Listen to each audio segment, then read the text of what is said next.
حالیہ سیلاب سے ضلع کوہستان کے بری طرح متاثرہ علاقوں میں متاثرین نے حکومتی عدم توجہی کے باعث غاروں کا رخ کر لیا ہے۔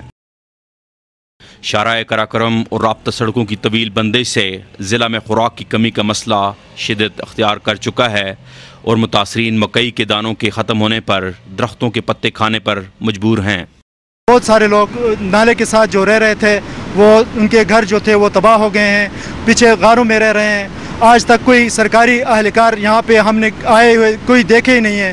اوپر پہاڑوں پہ یہ لوگ کس طرح جا رہے ہیں؟ راستے بھی نہیں ہے، کچھ بھی نہیں ہے، وہاں کھانے کے لیے کچھ بھی نہیں ہے۔ پہلے لوگ مکے کے دانے پانی میں ابال کر کھاتے تھے، اس سے وہ بچے بھی بیمار ہو گئے ہیں بری طرح، اور ابھی وہ پتے وغیرہ بھی ختم ہو گئے۔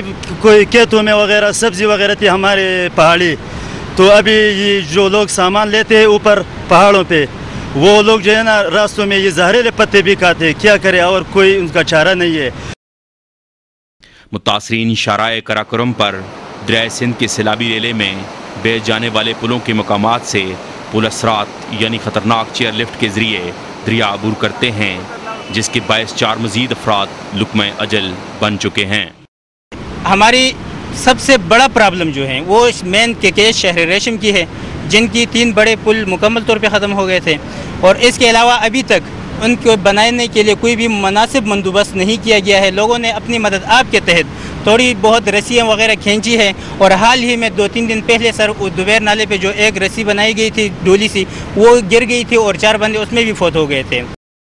مصیبت و مشکل کے باوجود 300 سے زائد غیر ملکیوں کو محفوظ مقامات پر منتقل کرنے والے متاثرین کسی مسیح کی آمد کے منتظر ہیں۔ پہلے کوئی بھی نہیں تھا، لوگ یہاں پہ فارنر پہلے میڈیا پہ آیا تھا 250، لیکن ہزاروں لوگ ہم نے یہاں سے اپنے ہاتھوں سے آر پار کیے ہیں نالے پہ، اور گورنمنٹ ہمارا یہ توقع نہیں ہے کہ وہ یہاں ہمارے آ کر یہاں پہلے گورنمنٹ کی طرح جس طرح 2005 میں زلزلہ آیا تھا اس طرح ہماری مدد اس طرح کی توقع اسی گورنمنٹ سے ہماری نہیں ہے۔ ہمارا تو صرف اللہ تعالیٰ سے یہ اپنے التجا کریں گے۔ فرنٹیئر ورکس آرگنائزیشن نے شارع قراقرم پر سیلابی ریلے میں بہہ جانے والے پلوں کی عارضی تنصیب اور متاثرہ حصے کی بحالی کا کام شروع کیا ہے، مگر اس پر 1 ماہ سے زائد کا عرصہ لگے گا۔ Nisar Ahmed Khan, Dawn news, Kohistan, Hazara division.